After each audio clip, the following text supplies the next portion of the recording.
আমি আজকে ফেসবুকে একটা পোস্ট করেছিলাম। পোস্টটা হলো এই যে আমরা কোনো মেয়ে, কোনো নারী যদি কোনো কিছুতে সেরা হয়,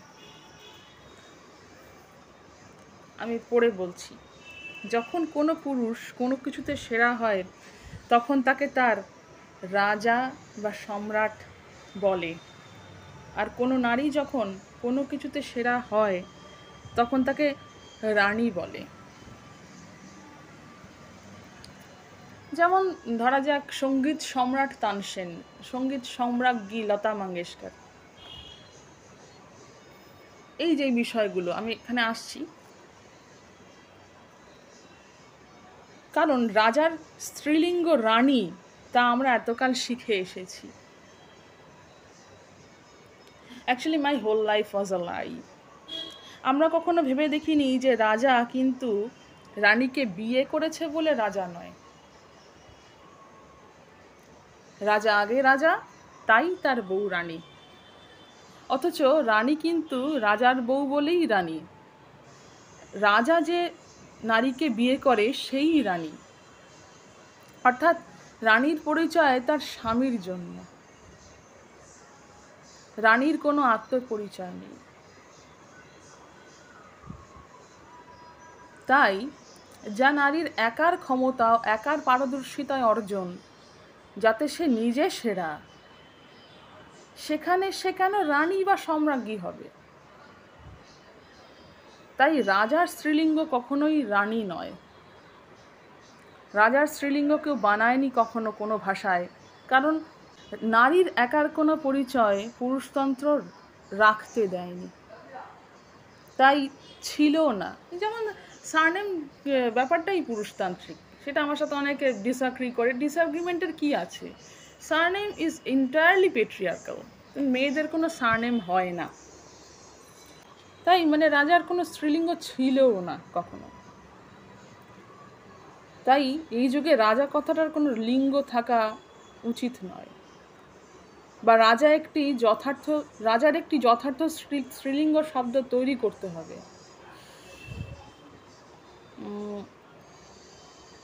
থাক, তার চেয়ে রাজাই জেন্ডার নিউট্রাল হওয়া শব্দ হোক।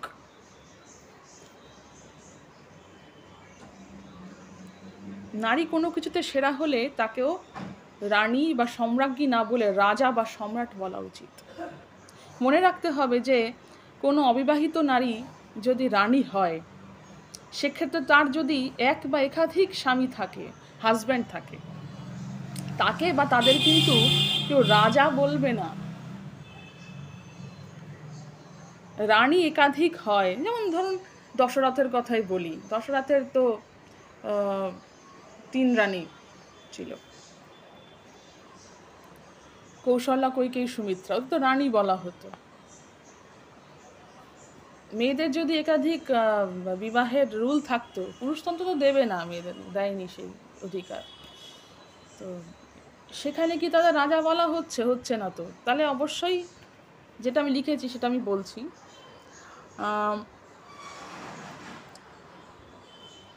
তাদের কিন্তু কেউ রাজা বলবে না। রানী একাধিক হয়, রাজা একজনই। তাই রানী একাধিক যদি বিয়েও করে, তাই তাদের কিন্তু রাজা বলা হবে না। অথচ রাজা একাধিক নারীকে বিয়ে করলে তারা প্রত্যেকেই রানী। রানী 3-4 জন বা লাখ লাখ হতে পারে, কিন্তু রাজা একজনই। তাই রানী ও সম্রাজ্ঞী পুরুষতান্ত্রিক এবং পরনির্ভরশীল এবং সর্বোপরি ঋণাত্মক শব্দ। তো এই পোস্টে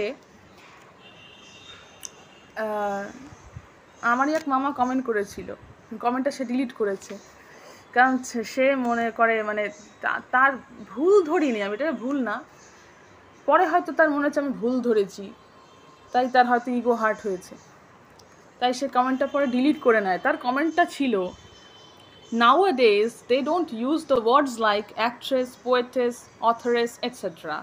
Probably for the same reason. আমি জানতাম এরকম একটা কমেন্ট আসবে। আমি তাকে রিপ্লাই দিলাম, short reply, but actress is herself an actress. Poetess is also poetess by herself.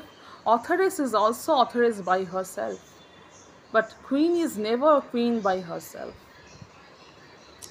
অর্থাৎ ভেঙে বলতে গেলে বলতে হয়, তাহলে তো এটা আবার লিখেছি আমি কারণ আমার বলতে সুবিধা হবে না। ভেঙে বলতে গেলে বলতে হয় তাহলে তো পুরুষকে পুরুষ আর নারীকে নারী বলা যাবে না। ইদানিং অনেককে দেখছি যে প্রধানা বললেও তাদের আপত্তি, প্রধান বলতে হয়, প্রধানা বলা যাবে না। তাহলে আমাকে নারী কেন বলা হচ্ছে, আমি পুরুষ বলবো নিজেকে, তাই না? This is ridiculous.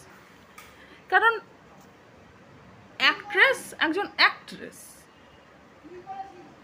অ্যাক্ট্রেস তো সে নয় যে অভিনেতার বউ, মানে অ্যাক্ট্রেস তো সে নয় যে অ্যাক্টরকে বিয়ে করেছে। অথারেস তো সে নয় যে অথারকে বিয়ে করেছে। অথারেস নিজেই অথারেস।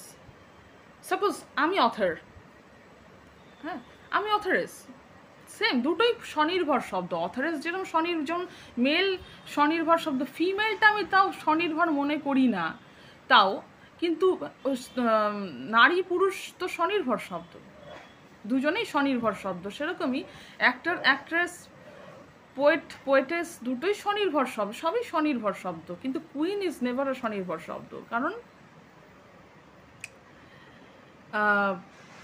কুইন তো সে যে রাজার বউ, বিয়ে করেছে বলে সে কুইন।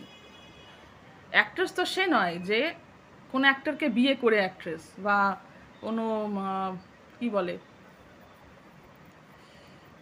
অথরেস তো সে নয় যে মানে অথরকে বিয়ে করেছে বলে অথরেস, তা তো না। কিন্তু কুইন কিন্তু কিংকে বিয়ে করেছে তাই কুইন, রানী কিন্তু রাজাকে বিয়ে করেছে বলে রানী। তো আমি লিখছিলাম যে তাহলে পুরুষকে পুরুষ আর নারীকে তো নারী বলা যাবে না। বুঝতে হবে অ্যাক্টরও যা অ্যাক্ট্রেসও তা, তবে রাজা যা রানী তা নয়। অ্যাক্ট্রেস তো অ্যাক্টরকে বিয়ে করেছে বলে অ্যাক্ট্রেস বলা হয় তাকে, তা তো নয়। অ্যাক্টর যেমন স্বনির্ভর শব্দ, অ্যাক্ট্রেসও স্বনির্ভর শব্দ, তবে রানী তা নয়, কারণ রানী রাজার বউ বলে রানী, তার কোনো স্বনির্ভরতা নেই। তাই রানী কোনোভাবেই কোনো স্বনির্ভর শব্দ নয়। রানী একটি পুরুষতান্ত্রিক শব্দ, অধীনস্থ শব্দ। তাই এবার থেকে কোনো নারী যদি কোনো কিছুতে সেরা হয় তাকে সম্রাট বা রাজা বলা উচিত। তাই এবার থেকে কোনো নারী যদি কোনো কিছুতে সেরা হয়, বা যারাই সেরা, তাদেরকে এই সম্রাজ্ঞী রানী না বলে রাজা বলা উচিত, সম্রাট বলা উচিত। তবে সেটাও বলবো যে সত্যি অর্থে সঙ্গীতের কখনো সম্রাট সম্রাজ্ঞী হওয়া যায় না, কারণ সঙ্গীত এত বড় একটা ভাস্ট বিষয়। কারণ কেউ কোন একটা দেশের 2-3টে জনরা ম্যাক্সিমাম, বা হতে পারে 10টা জনরা এক্সপার্টাইজ করতে পারে, এক্সপার্ট হতে পারে তার, যদি খুব রেয়ার ট্যালেন্ট হয়। কিন্তু সে কিন্তু গোটা সঙ্গীতের, গোটা মিউজিক বিষয়টার সম্রাট হতে পারে না। তার কারণ হচ্ছে এক একটা দেশের মিউজিক এক এক রকম, একটা দেশেই নানান রকমের মিউজিক। আমি যদি ইন্ডিয়ার কথাই বলি, কোনো মানুষের পক্ষে সারাটা ভারতবর্ষের মিউজিকে এক্সপার্টাইজ তৈরি করাটা সম্ভবই না, অসম্ভব। এরকম কাউকে দেখা যায়নি। হ্যাঁ, সে সারাটা ভারতবর্ষে 1 নম্বর পজিশনে যেতে পারে, that's a political thing, position is always political. কিন্তু আজকে যদি লতা মঙ্গেশকরকে সঙ্গীত সম্রাট বলা হয়, আমি সম্রাজ্ঞী কথাটা ইউজ করছি না, সম্রাট বলা হয়। লতা মঙ্গেশকর তো কর্ণাটিক মিউজিক গাইতে পারতেন না,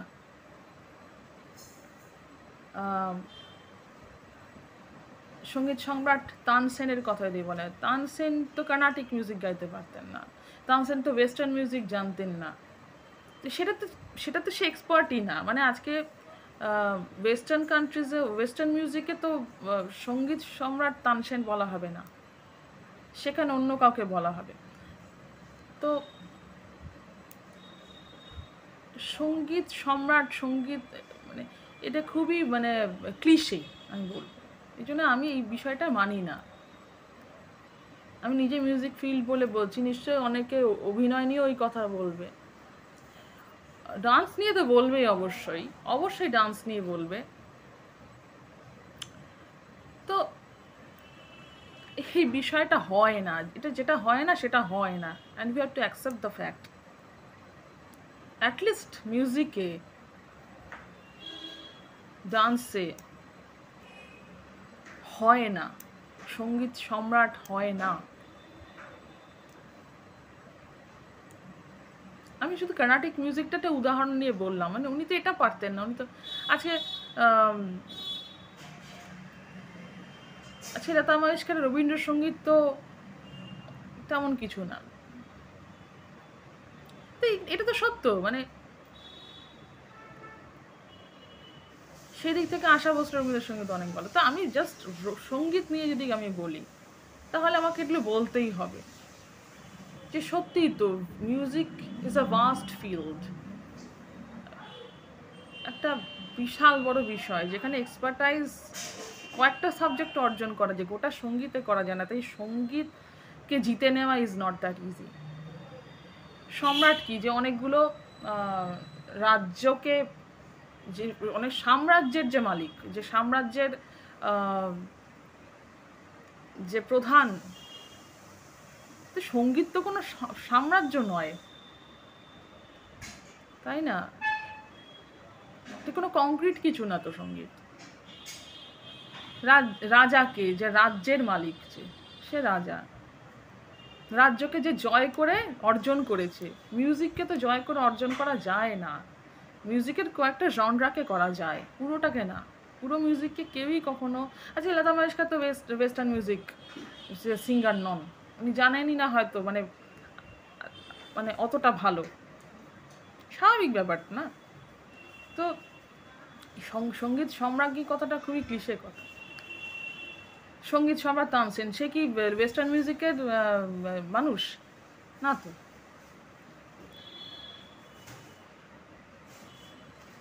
সে তো খেয়ালের সময়কার মানুষ, আর সে তো ধ্রুপদের সময়কার মানুষ, এটাও তো খেয়াল করতে হবে। আজকে যেটাকে আমরা হিন্দুস্তানি মিউজিক বলি, সে তো বেসিকলি খেয়াল।